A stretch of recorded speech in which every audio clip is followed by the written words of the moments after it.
Paldies jums ikvienam, ka jūs esat veltījuši šo sestdienu, lai būtu šeit, kopā ar visu Kurzemes reģionu. Un es zinu, ka te ne tikai ir Kurzeme. Te ir arī īdzinieki, te ir no Jelgavas. Es nezinu, vai kāds ir no Latgales šeit, bet ja es esmu sveicināts, malāts, ka tu esi atbraucis. Paldies liels Ciānas draudzei, centra draudzei par viesmīlību, par to, ka jūs mūs šeit uzņēmāt. Un zinu, ka jums tas arī ir vesels sloks un cilvēkiem, kas ir šeit, lai šodien arī kalpot, lai nodrošinātu šo dienu, mēs to ļoti, ļoti, ļoti novērtējam. Tas, kā mēs šo dienu pavadīsim, mēs sākumā būs nelielas pārdomas, atziņas par to, ko mēs esam iesākuši jau kongresā runāt. Mēs šajā dienā dosim arī iespēju jums savā starpā pārunāt, diskutēt par to, ko jūs esat dzirdējuši. Būs dažādi jautājumi, un es ceru, ka lielākā daļa no jums sēžat kopā ar savu draudzi, savus draudzes cilvēkiem.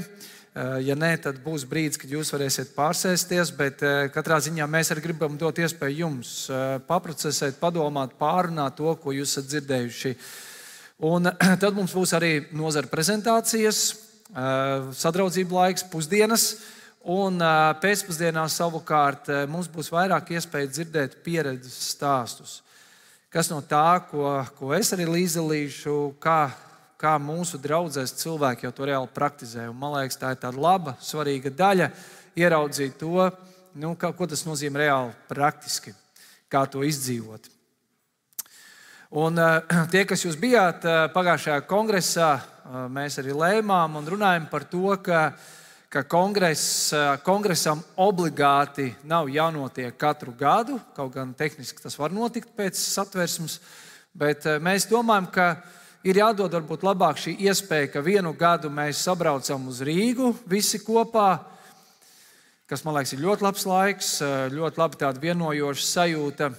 Un tad savukārt vienu gadu mēs netiekamies kongresā, bet mēs tiekamies reģionos. Un tiekamies, mēs, teiksim tā, savienība atbraucam pie jums. Un paldies, ka jūs to arī novērtējat šo iespēju.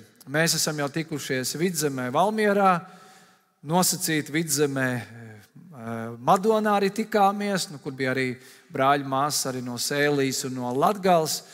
Šodien esam pie jums un pēc 2 nedēļām būsim Rīgā un noslēgsim mūsu reģionālās konferences.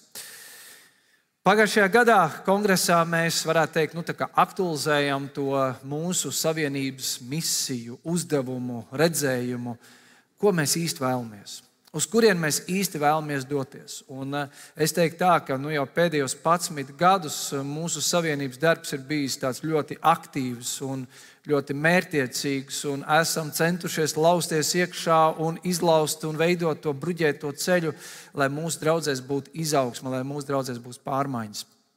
Un tas mūsu uzdevums, un es teiktu, viņš būs neatkarīgs no tā, kurš būs bīskaps, kas vadīs Baptistu savienību, kādi cilvēki mēs būsim, kādas būs mūsu baznīcas, kādas būs mūsu paudzes. Ko tad mēs vēlamies redzēt? Mēs vēlamies redzēt, ka evaņģēlijs ir tas, kas pārveido mūs, ka evaņģēlijs ir tas, kas pārveido mūsu draudzes. Un savā ziņā ar šo pārmaiņām mēs vēlamies ietekmēt visu mūsu Latvijas sabiedrību.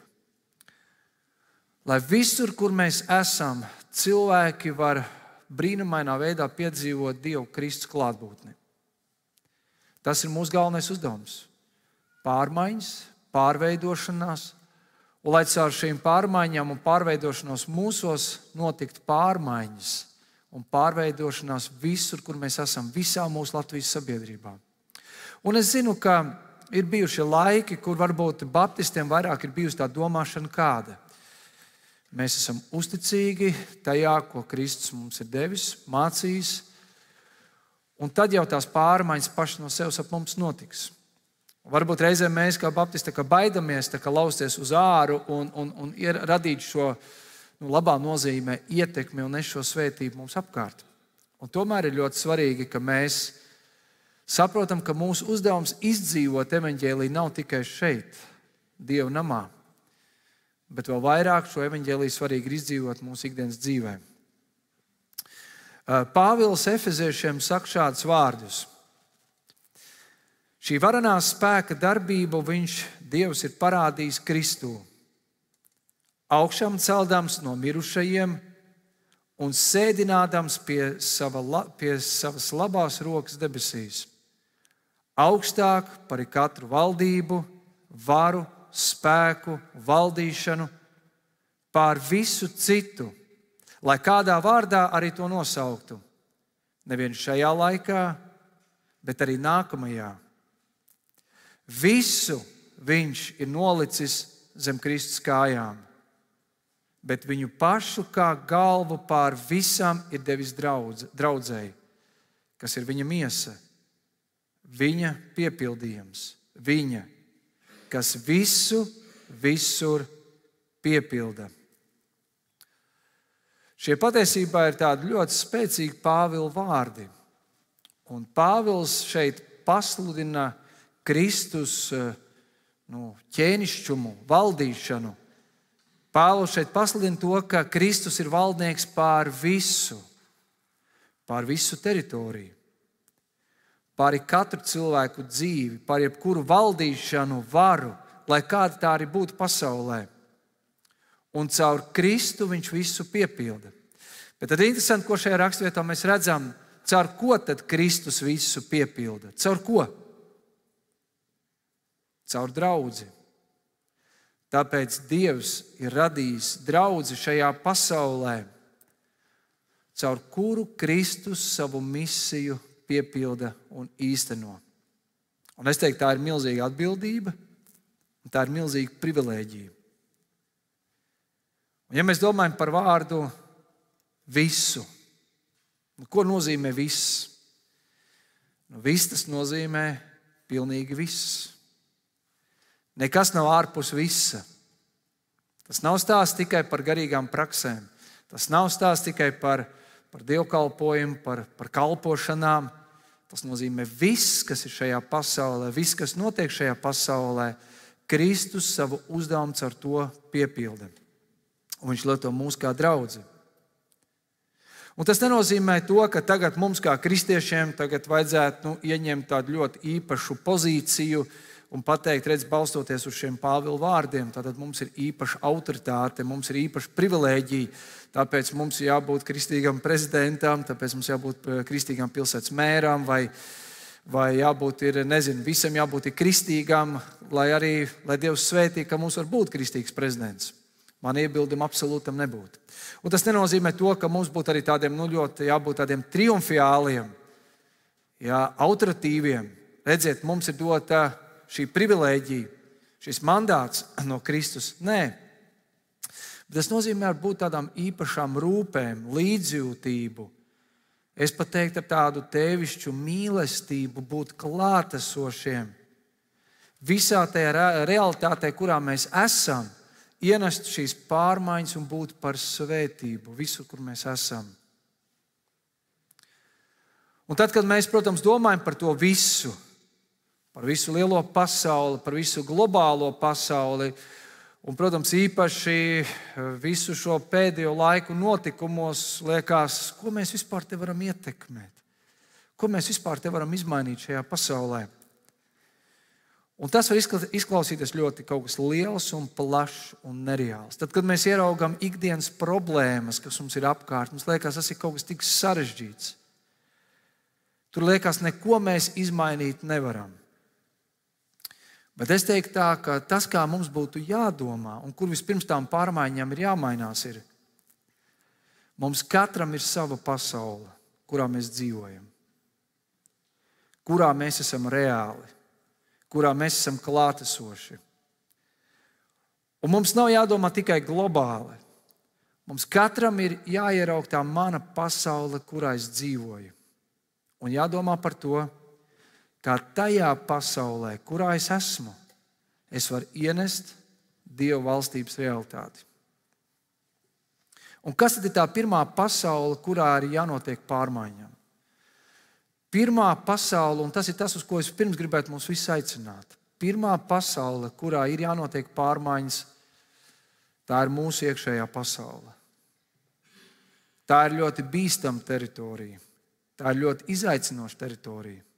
Reizēm tur ir ļoti liela tumsa, reizēm tur ir ļoti liels neizprašanas, kas tur vispār īsti notiek. Tā ir teritorija, kurā mēs bieži vien citus negribam ielaist iekšā. Bet tieši tur būtu jāsākās mūsu pārmaiņām. Kāds dažus gadus atpakaļ Lielbritānijā tika veikts tāda aptauja. Viena radio studija, viņi veica tādu aptauju, ko cilvēki izvēlētos darīt, ja viņi zinātu, ka pēc 3 dienām viņi no šīs pasaules aizies projām. Tur bija ļoti interesants atbildes. Protams, bija cilvēki, kas pateica, es tur aizietu vairāk pavadīt laiku ar ģimeni, es tur aizietu varbūt ar kādu izlīgtu, es beidzot aizietu un samīļot savus vecākus un savus bērnus un tā tālāk. Bet īstenībā tas bija mazs procents. Ļoti liels procents pateica kaut ko citu. Es aizietu aplaupīt banku. Es aizietu un atrieptos tam cilvēkam, kurš man ir nodarījis pāri, jo es zinu, ka man tā pats sots par to nebūtu. Es izmantotu, es krāptu, es paņemtu. Un tur bija diezgan šokējoši rezultāti. No ārpuses mums liekas laba, forša sabiedrība. Mums ir laba sabiedrība. Bet jautājums, kas notiek šajā telpā?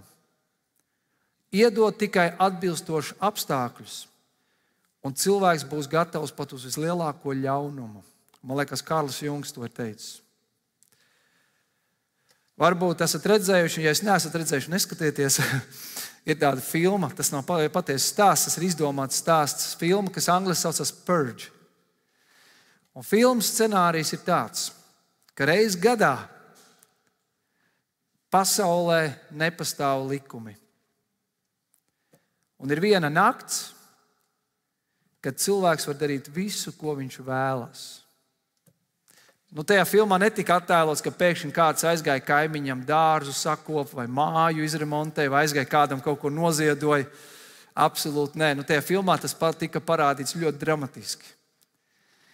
Cilvēki kļuva ļauni, atriebīgi, un viņi saprata, ka beidzot tas, kas viņos iekšā šeit ir kurinājies, viņi to varētu beidzot realizēt.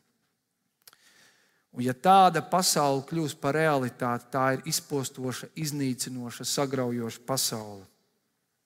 Kādreiz cilvēks saka, apstākļi. Apstākļi ir tie, kas mani noved pie šitā stāvokļa, kāds es esmu. Un neapšaubāmi vide, apstākļi ap mums viennozīmīgi ietekmē mūs. Tie mūs var uz labu vest, un tie var mūs arī vest uz sliktu. Galu galā tāpēc mēs gribam, lai mūsu bērniem būtu laba vides skolā. Ir svarīgi, kādi ir draugi mūsu pusaudžiem un galu galā, kur mēs ikdienā uzturamies. Un tomēr ir nepareizi, ja visus, ko mēs liekam vainu, to atbildība ir mani apkārtēji apstākļi. Pirmajos gadsimtos bija jauni vīri, dievticīgi, dievbijīgi vīri, kas ļoti apzināti izvēlējās doties tuksnesī un dzīvot ļoti askētisku dzīvi. Kāpēc? Jo viņi saprata to, ka šī pasaule ir ļauna. Šī pasaule visu laiku tev provocē uz grēku, kairina uz grēku. Un lai no tā visa būtu projām, šie vīri, kurus vēlāk sauc arī par tūkstnešu tēviem, viņi nolēma, ka viņi dzīvos pilnīgā izolācijā no pasaules. Tādā veidā paturot sevi šķīstu, tīru un veltīt laiku tikai garīgām praksēm, tikai attiecībās ar Dievu, lūgšanās. Viņi gavēja, viņi atteicās apzināti no īpašiem ēdieniem, viņi pavadīja laiku vienatnē, vientulībā, lūgšanās, pielūgsmē, klausījās Dievā. Bet tad ir interesanti. Kaut kādā brīdī šie vīri nonāca pie kaut kādas atziņas. Nav nekā man apkārt, ir tikai tuksnesis, nekā cita. Un pēkšņi viņi nesaprot, kāpēc lūgšana laikā manī rodās iekāre, manī parādās skaudība, parādās kaut kāda atriebība, dusmas. Liekas, ka man taču tie apstākļi šeit nav apkārt. Un patiesībā tādā pat klusumā un ilgstošā vienatnē viņi ļoti skaidri ieraudzīja to, kas darās viņos iekšā, ar ko viņi patiesībā cīnās. Un ka tām, kā viņi to raksturo, kaislības, iekāres, cik tam ir nežēlīgi liels spēks. Un ka cilvēkam nav dabīgas spējas tam pretoties. Tāpēc jau Jēzus saka arī, no kurienes tad izriet ļaunas domas, vārdi, rīcība, no kurienes, nevis no apstākļiem. Vispirms tas sākās šeit, manā iekšējā pasaulē. Un tāpēc, ja mēs domājam par pārmaiņām, kur mēs varbūt varam pacelt rokas un teikt, radām pārmaiņas šajā pasaulē, vispirms mums būtu jāsakārto pašiem sava pasaule, sava dzīve. Un es teiktu tā, ka tas nav kaut kāds process, kas notiek reiz mūžā, reiz dzīvē. Tas ir process, kam ir nemitīgi jānotiek. Šai sirds inventarizācijai viņai nemitīgi ir jānotiek mūsos. Un nevis vainojot to, kas mums ir apkārt, bet patiesi ieraugot to, kas notiek manī. Spēt to atzīt, spēt to pieņemt un ticēt tam, ka Kristus valda, viņa valdīšana ir arī pār to manā dzīvē. Jo redziet, pie kā tas beigās noved. Bārna, šis pētījuma institūts, savā laikā veica pētījumu, un pie kā viņi nonāca, kad viņi aptaujāja kristiešus. Viņi redzēja to, ka 70% no viņu aptaujātajiem kristiešiem nesaprata, kā savienot ticību ar ikdienas dzīvi. Un pēkšņi veidojas tādas divas paralēlās pasaules, divas paralēlās dzīves. Ir kaut kāda mana kalpošanas dzīve, kaut kāda garīgā dzīve, kas bieži vien izpaužās tikai svētdienā, dievkalpojumā varbūt. Un tad ir man tā reālā dzīve, džungļi. Un tur mēs sakam, tur ir citi noteikumi. Tur tu nevar būt tāds, kāds tu esi šeit baznīcā. Un cilvēki īsti nezina, bet kā tas viss sajiet kopā. Kā patiesībā tas viss ir saistīts. Bet mūsu uzdevums kā kristiešiem ir kāds? Būt svētdienas turpinātājiem. Izejot ārā par šīm durvīm svētdienā. Kā es izdzīvošu to, ka Kristus ir kungs, sākot ar pirmdienu. Un Jēzus par to saka Jāņa evaņģēlijā. 17. nodaļā Jēzus saka šos vārdus, viņš lūdz tēvu. Viņš saka, es nelūdzu, lai tu viņus paņem prom no pasaules. Un to Jēzus lūdz par saviem mācekļiem. Bet par ko Jēzus lūdz?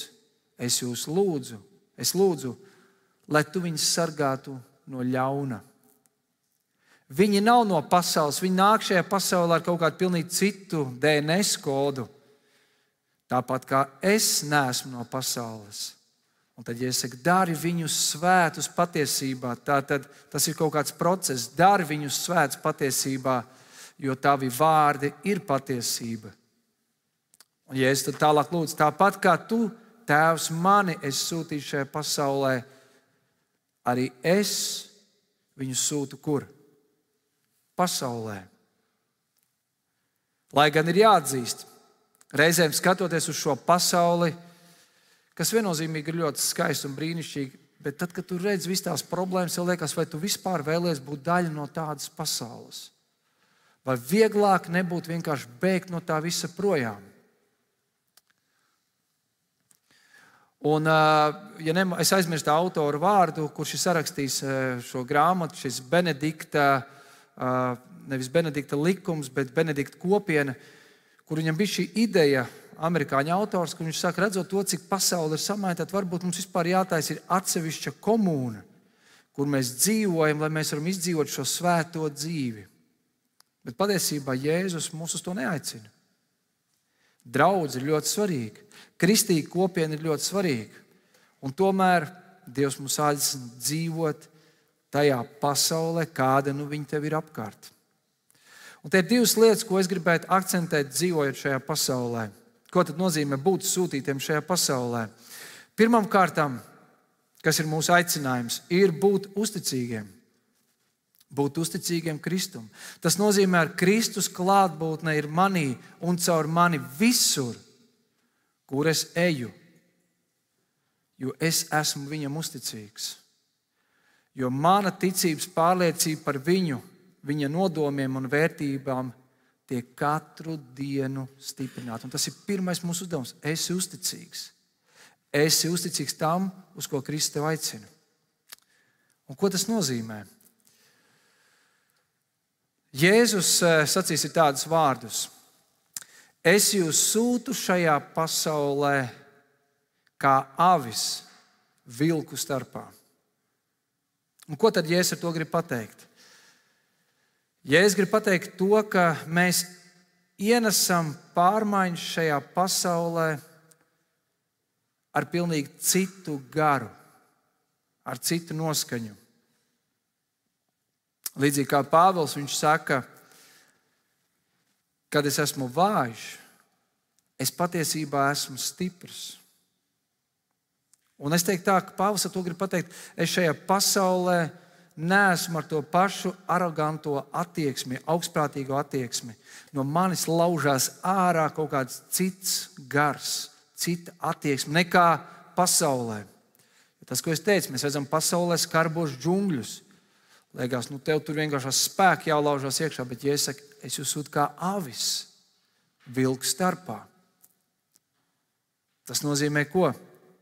Ja pasaulē visur laužās ārā lepnība, bet mēs tā vietā ko parādām? Pazemību. Pasaulē visur laužās ārā mankārība, bet ko mēs kā Kristus sekotāji parādām? No mums laužās ārā dāsnums, devīgums, kalpošana. Pasaulē laužās ārā naids, cīņa par taisnību, atriebību. Bet ko mēs demonstrējam? Kas ir tas gars, no kam būtu jālaužās no mums ārā? Līdzjūtība, piedošana, izlīgšana. Un varbūt no vienas puses, ja mēs skatāmies uz tās saraksta labo pusi, mums liekas, tas kaut kur liekas, tas simbolizē kaut kādu vājumu. Tas tāds vājš cilvēks, pazemīgs, dāsns, piedod, tik tās sarojas, atkāpjas. Bet te ir tas paradoks, ko Bībele grib iedot, ka patiesībā tas tevi dara stipru. Jo tur jābūt ļoti stipram cilvēkam, kurš lielā izaicinājumā, kurš varbūt tad, kad viņš tiek apsūdzēts, viņš var pretī nākt un piedot. Un mēs to vislabāk redzam Kristus pie krusta, kur viņš mirst pie krusta, kur varētu nosodīt, sūtīt visu eņģeļu armiju un tagad parādīt, ka viņam ir taisnība, ko dara Kristus. Piedod, Tēvs, kāda tā ir pārliecība, drošības sajūta. Tas tev patiesībā dara stipru. Un tas ir tas gars, kam būtu jālaužās mūsos ārā. Tātad mēs šajā pasaulē ienākam ar pilnīgi citu garu. Un mēs esam tam uzticīgi Kristum. No otras puses, kas ir mūsu aicinājums būt šajā pasaulē, ko nozīmē? Mēs esam uzticīgi Kristum, viņa garam. No otras puses, mēs nesam augļus. Mēs kaut ko aiz sevis radām. Mēs kaut ko aiz sevis pavairojam. Redziet, agrāk vai vēlāk, tas, ko tu sēsi, tu arī pļausi. Ja tu sēsi dusmas, agrāk vai vēlāk tu pļausi konfliktu. Ja tu sēsi augstprātību, agrāk vai vēlāk tu pļausi vientulību. Ja tu sēsi melus, agrāk vai vēlāk tu pļausi neusticību. Bet, ja tu sēsi pateicību, tu pļausi prieku. Ja tu sēsi piedošanu, tu pļausi atjaunotas attiecības. Ja tu sēsi atklātību, tu pļausi dziļas un uzticību pilnas attiecības. Ja tu sēsi uzticēšanos, tu pļausi mieru. Un ja tu sēsi iedrošinājumu, tu pļausi drosmi. Agrāk vai vēlāk, tas, ko tu sēsi, tu arī pļausi. Un būt šiem ar augļu nesošiem cilvēkiem, tad mūsu draudzes, katra kristieša uzdevums ir kāds. Mana rīcība, mana klātbūtne nevis sagrauj un izposta, bet mana rīcība un klātbūtne rada, pārveido, izmaina. Un tā ir tā ietekme, ko mēs atstājam. Tur, kur ir sagrauts, tiek atjaunots. Tur, kur liekas ir pilnīga bezcerība, mēs iedodam cerību. Un tas ir jautājums par to, Dievs, ar to laiku, ko tu man esi devis, ar to dzīvi, ko tu man esi devis, ar visiem tiem resursiem, ko tu man esi devis, kā es varu tevi pagodināt un tevi apliecināt šajā Dieva dotajā laikā un vietā. Nest augļus, tas nozīmē to, ka, ja mēs paņemam tādu piemēru, skolotājs. Skolotājs, kurš no vienas puses strādājot kā skolotājs skolā, ir uzticīgs. Viņš ir uzticīgs Kristum. Tas nozīmē, ka viņš ir uzticīgs savām vērtībām, pārliecībai. Viņš stipri stāv pie tā. Varbūt tas rada kaut kādā brīdī zināms spriedzi, varbūt konfrontāciju, bet viņš zina, ka es būšu uzticīgs. Un tas nozīmē arī parādīt šo attieksmi arī pret bērniem, pret kolēģiem, ja, kad arī šis cits gars tiek parādīts pret viņiem. Bet nest augļus, tas nozīmē to, ka šis skolotājs domā, bet kā es varu ienest arī pārmaiņas tajā vidē, kurā es esmu. Kā es varu kļūt arī par vienu no tiem cilvēkiem, kas var palīdzēt pieņemt pareizos lēmumus, iesaistīties problēmu risināšanā tādā veidā, mainot vidi un to kultūru, kurā es atrodos. Jā, no vienas puses mūsu uzdevums ir visur, kur tu strādā vai kur tu esi uzticīgs. Ienes Kristus garu tajā, bet no otras puses, kā es varu ienest arī pārmaiņas tur, kur es esmu. Un šādi stāsti mums ir. Šādi stāsti mēs vēlāk drusciņi arī dzirdēsim. Mēs to varam.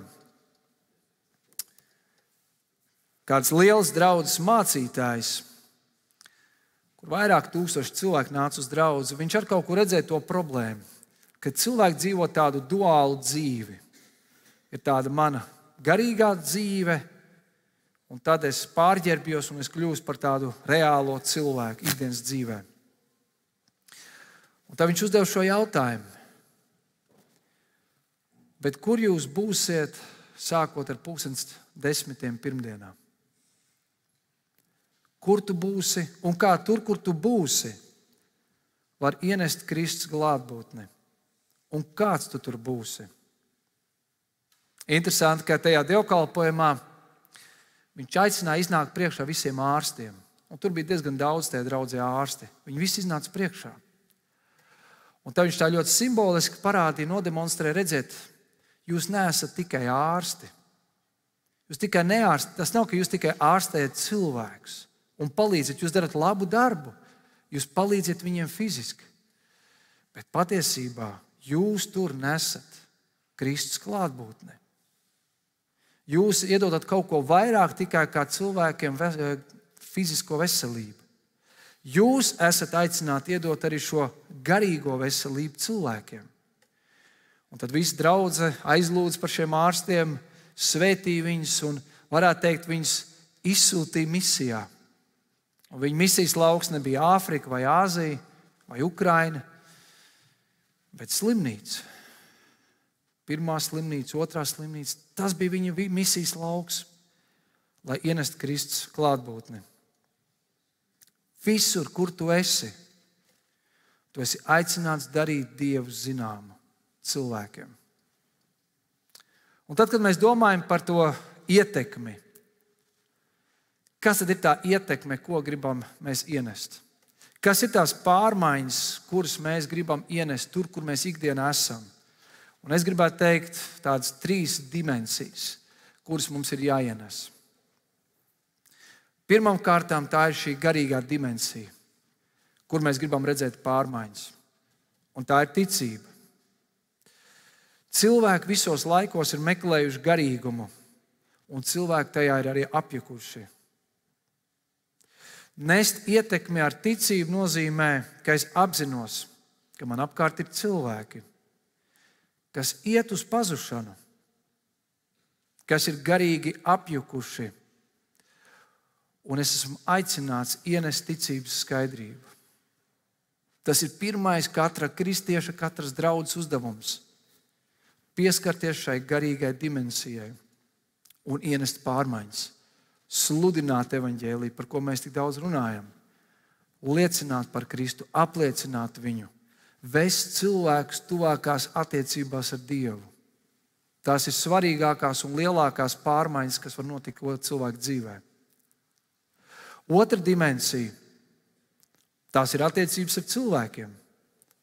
Tā ir mīlestība. Tas pieskarās mūsu sabiedrības, varētu teikt, sociālai dimensijai. Mēs ar šo citu garu ienākam šajā pasaulē, mūsos ir līdzjūtība. Mēs pamanām cilvēku vajadzības. Mēs neesam vienaldzīgi, kad mēs redzam, ka kādam cilvēkam ir grūti, ka viņš cieš, ka viņš saskarās ar grūtībām. Mums sāp, jo viņiem sāp. Un tādēļ mēs ļoti dabīgi meklējam to veidu, kā mēs varam kalpot. Kā mēs varam parādīt mīlestību, kas ir ārpus visas cilvēciskās saprašanas. Un tā ir mīlestība, kas nav darījuma mīlestība. Jo darījuma mīlestība, jeb darījuma attiecības ir kādas. Es tev došu tik daudz, cik tu man dos pretīm. Ja tu man nedosi, es arī tev nevaru dot. Bet tā nav tā mīlestība, ko Kristus ir parādījis. Tā vietā mēs esam aicināti parādīt to līdzjūtību, kas liekas, ka otrs cilvēks pat nav pelnījis, ka viņš tiek mīlēts. Bet tu zini, ka tas ir pareizi. Kā ļoti vienkārši piemērus var paņemt no mūsu draudzes. Diezgan sen atpakaļ, patiesībā mēs vēl kā draudze Ādažos nebijām izveidota, mēs bijām tikai kā mazā grupiņa. Tas bija laiks, kad sākās šī lielā recesija.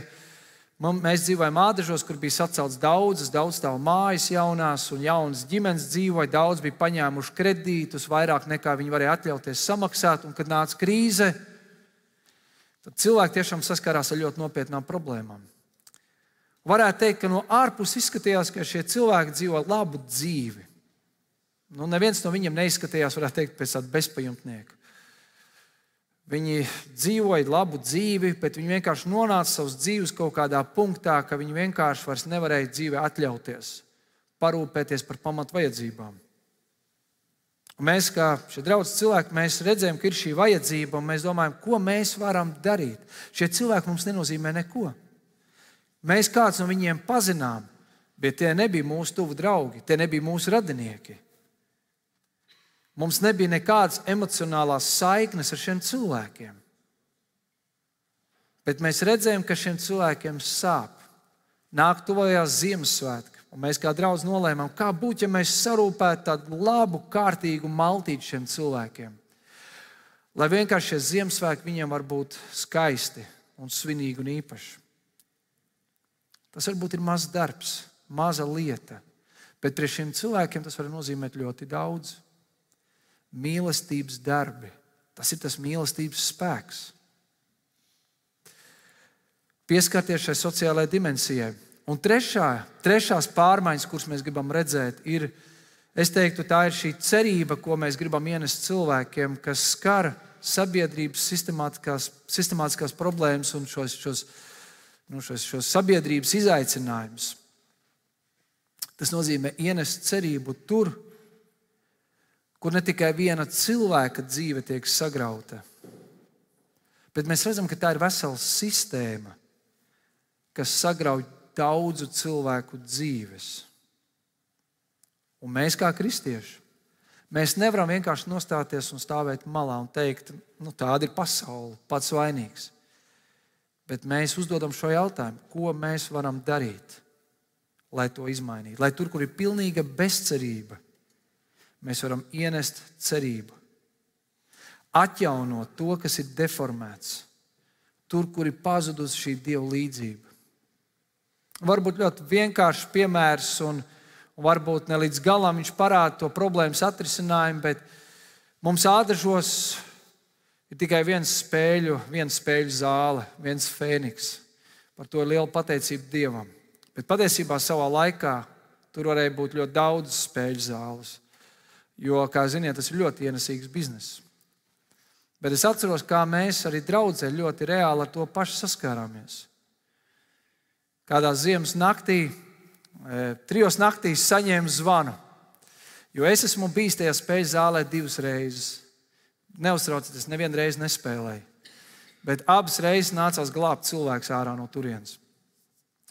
Un vienā no reizēm, vienā naktī zvanīja tāds stipri ierēbis brālis, nosacīt brālis. Viņš uz mūsu draugu sāka nākt, bet es neteiktu, ka viņš bija tā līdz galam atgriezies. Viņš saka, mācītāji, vai variet man atbraukt pakaļ? Kā jums liekas, kā vajadzētu reaģēt? Jā, vajadzētu kārtīgi viņu nolamāt, jā, un pats vainīgs un pats uzņemies atbildību. Ziniet, katram vīram ir laba sieva. Un mans sieva saka, pagaid. Ir 3 naktī. Viņš ir piedzēries. Mājas viņam ir diezgan tālu, salīdzinoši tālu. Viņam ir 2 bērni. Mēs taču negribam, ka kaut kas ar viņu notiek pa ceļam uz mājām. Varbūt tev vajag aizbraukt un to cilvēku aizvest uz mājām. Protams, ka es paklausu sievai. Un aizbrauc pakaļ, protams, viņš tur galīgi sakautrējies ar saviem kolēģiem, tur aizved viņu mājās. Nākamā svētdienā sieva bakst un dievkalpojumā liek, lai viņš nāk pie mācītāja un atvainoties. Viņš tur nabaks nokautrējies un atvainojas. Viņam šausmīgs kauns, ka kaut kas tāds bija jādara. Bet es zinu, ka ne gluži šī iemesla dēļ, bet mūsu pilsētā tika izsludināts aicinājums ar to, ka tiek aizliegts ka nevar vairs atvērt jaunas spēļu zāles. Šāds notikums vēl vairāk tikai to apstiprina, ka mēs nevaram vienkārši būt tie, kas vienkārši tikai glābjam tos cilvēkus ārā no tās spēļu zāles. Mums ir kaut kas sistemātiski jāmaina. Mēs kaut ko tādu nedrīkstam pieļaut, lai cilvēku dzīves tiek izpostīts. Un šobrīd Ādažos tas Fēniks vēl ir. Es ceru, ka viņi kādiem nojauks un mēs tur baznīcu uzcelsim. Ļoti labi vieta, starp citu. Bet jaunas spēļu zāles vairs nav atvērts. Un lai saprastu atšķirību starp mīlestības darbiem un starp cerības došanu cilvēkiem. Kur ir atšķirība? Iedošu jums tādu ilustrāciju. Iztēlojieties, ka jūs ejat gar tādu upi, krauju, strauju, un jūs redzat, ka tur slīkst cilvēki.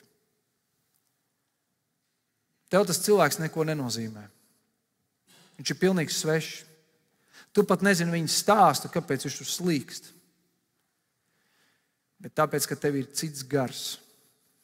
Nevis nosodījuma, nevis paštaisnības, nevis kaut kāds principu gars, bet tu saki, bet man ir līdzjūtība gars. Tas cilvēks slīkst, un tev ir pilnīgi vienalga, kas ir viņa dzīves stāsts. Tu saproti, ka tev ir jālaic iekšā ūdenī, un tev tas cilvēks ir jāglābj. Tā ir mīlestība. Pamanīt šāds cilvēks un glābt viņus. Bet dot cerību, ko tas nozīmē. Ka tu kopā ar saviem dombiedriem saki, klau, šito mēs vairs pieļaut nedrīkstam. Kā būtu, ja mēs riskētu uz visu, lektu tajā trakajā upē iekšā, cīnāmies, peldam pret to straumi un mēģinam ieraudzīt iemeslu, kāpēc tie cilvēki slīkst. Un tu redz, tur ir kaut kāda krauja, kurā vienkārši cilvēku muļķības dēļ un vēl citiem dēļ vienkārši gāžās iekšā. Un tu saproti, mums tas ir jāatrisina. Un mēs, kā Dieva aicinātie, kur Kristus valda pār visu, mēs viņa valdīšanu ienesīsim arī tur. Un tā ir šī atšķirība. Parādīt mīlestību un nest šajā pasaulē cerību. Un, protams, tā teritorija šajā pasaulē ir ļoti plaša, kurā mums vajadzētu nest ticību, kur mums vajadzētu parādīt mīlestību un ienest cerību. Un kā jau es pirms teicu, mēs nevaram izmainīt visu pasauli. Mēs nevaram būt glābēji par visu pasauli. Bet katram mums ir sava pasaule. Un es gribētu teikt, tās pirmās pārmaiņas, kur mums ir jāienes šī Dieva valstības klātbūtne, ir jāienes. Tās ir mūsu mājas, ģimenes. Tas ir viss sabiedrības stūrakmens, uz kā tiek būvēta visa sabiedrība. Visa mūsu Latvijas nākotne. Tā ir pirmā vieta, kur šīm 3 vērtībām ir jāparādās. Nākamā vieta ir liela mūsu dzīves daļa. Tas ir mūsu darbs, skolas, kur mēs pavadām ļoti daudz mūsu ikdienas, kur mūsu bērni skolā tiek ietekmēti. Bet kā būtu, ja to vidi mēs radītu par to, kur mēs ne tikai esam, atstrādājam savus stundas un dodamies mājās, bet kā būtu, ja to vidi mēs radītu kā vietu, kur arī notiek pārmaiņas, kur mēs varam varbūt pat glābt tos cilvēkus, kas tur slīkst, vai varbūt pat vēl vairāk ienest cerību. Un ar tavu darba vietu izmainās kaut kas vēl vairāk. Un tā ir 4. vieta, tā ir mūsu pilsēta, mūsu ciemati. Tā teritorija, kurā mēs kā draudzi atrodamies. Ka mēs neesam vienkārši tā draudzītas kaut kādā nomalē, kaut kur esam kā tā draudzīta, un pārējie pilsētas saka, dzīvojiet savu dzīvi tur un lai jums Dievs svētī. Bet mēs sakam, nē, mēs varbūt esam tur nomalītē, bet domāšanā mēs esam pašā pilsētas sirdī. Šī pilsēta mums ir svarīga. Mēs mīlam šo pilsētu. Mēs mīlam šos cilvēkus. Un tas, ko Egīls jau teica mācītājs, par to, ja mērs var piezvanīt, ko lai mēs darām, man liekas, viss cieņa. Es novēlētu, ka mums visiem būtu tādas attiecības. Tātad viņi uzticās. Viņi saprot to, ka mēs paši ar visu galā nevaram tikt. Mums ir vajadzīgs vēl kāds, kas var palīdzēt. Pasaule var izskatīties plaši. Bet man patīk tas, kad Jēzus saka šos vārdus. Dieva valstība ir jūsu vidū. Vienā no angļu tulkojumiem ir, ja nemaldos teikts, ir at your hand. Tas nozīmē, Dieva valstība ir rokas stiepiena attālumā. Un tagad katrs viens no jums padomājiet, kas ir tavs rokas stiepiena attālumā, kas ir tā tava pasaule, ko tu vari aizsniegt ar savām rokām. Tā ir tā tava teritorija, kurā Dievs grib ienest pārmaiņas. Zinu, ka kādreiz mums kā cilvēkiem ir kristiešiem tā domāšana, Egīls, fantastiski, viņš to teritoriju ir iekarojis, ka viņam mērs pat zvana. Bet kas es esmu? Kas ir mums? Mēs, mazā draudzīte, mēs, mazais ganāmais pulciņš, vai kā teiks, mums pilsētā pavisam viss ir sarežģīti. Vai mums nav naudas, centra draudz, laimīgie, jums te gan lieliski ciāns draudz, jums vispār ir paveicies, bet kas esam mēs? Tā ir reizē mūsu domāšana. Diemžēl kaut kur arī tāda latviskā domāšana. Man nav, man nepietiek. Un te es noslēgumā gribu iedot šo notikumu, kur pie Jēzus arī pienāk mācekļi ar līdzīgu problēmu. Mums nav, mums nepietiek. Un tas ir stāsts par 5000 paēdināšanu. Mācekļi ļoti labi nodefinē realitāti. Viņi ieraudzīja to, ka cilvēki ir izsalkuši. Viņi teica, Jēzu, cilvēki ir noguruši, cilvēki ir izsalkuši. Viņiem vajag paēst. Ļoti laba realitātes nodefinēšana. Un tad viņi iedod risinājumu. Jēzu, mēs neko šeit izdarīt nevaram. Tā problēma ir pārāk liela priekš mums. Tur ir pilsētas, lai viņi iet ciemi, lai viņi iet un pēd, un tad kaut kad viņi atgriezīsies atpakaļ. Viņi redzēja problēmu, un viņu risinājums bija kāds? Aiz mīlestības lūdzu dodaties tālāk. Tā vietā, kā Jēzus uz šo skatījās. Jēzus saka, nē, jūs dodiet viņiem ēst. Un te liekas tāds paradoks. Pagaid, Jēzus, tu nesaproti, mums nekā nav. Un tur atnāk puisīts, nabaga zēns. Viņš ir salasījis pēdējo, ko var salasīt. 2 maizes un 5 zivis. Mūsu budžets to neatļauj. Jēzus, tu redz realitāti. Problēma ir milzīga. Mēs te pēc visādām formulām varam visādi domāt, ja, bet te nav reāli, lai cilvēks būtu ne tikai paēdis, bet lai pagaršojis būtu nav iespējams. Un Jēzus saka, uzticieties man. Ar to Jēzus saka, bet jūs dodiet, uzticieties man. Un brīnums notiks. Un man vienmēr ir jādomā, kā tad tas brīnums notika. Kaut kur filmā esmu redzējis, ka Jēzus paceļ grozu un pēkšņi viņš nolaiž kaut kāds 5-6 grozus. Ja. Es domāju, ka Dievs vai tas tā notika. Ko darīja mācekļi? Ko Jēzus lika darīt? Tad tās 5 maizes un 2 zivis ejiet un daliet. Un mācekļi iet un dala. Budžets nav, kasē naudas vairāk nav. Nezinu, kā rēķins samaksāšu, bet ejam un daram. Un pēkšņi, tu pat nesaproti, kurā brīdī noticis ir brīnums. Viņi lauž,